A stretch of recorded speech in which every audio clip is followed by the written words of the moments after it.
रामराम मंडळी, जय भगवान. शिरूर तालुक्यामध्ये ढाकणे कुटुंबावर जे मारहाण केली, डांबून मारहाण, खोक्या का बोक्या म्हणायच्या व्यक्तींनी, डॉन, खोक्या बोक्या डॉन ह्यांनी जे मारहाण केली आणि ज्यांनी 200 हरणाचं मटण खाल्लं कापू कापू मारून शिकारी करून, मोर ससे, तर ह्यांनी आता त्याला अटक केली म्हण, पोलीस स्टेशनला अटक केली. तर ह्याच्याकून आता ह्यांनी हरणायचं, सश्याचं, मोरायचं मटण त्याच्या कोणच्या आकायला डबे पुरविलेत. हे पोलिसांनी शोधून काढावं कारण की त्याला त्याची आकावर सुद्धा त्याच्या केस टाकण्यात यावी.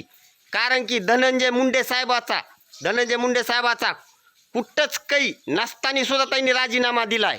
मग आता ह्या खोक्या का बोक्या ह्यांनी ज्याला मटण पुरविलंय त्याला हुडकून काढण्यात यावं. ह्याच्या आकाला माझं पटलं. सबस्क्राईब मारा. राम राम.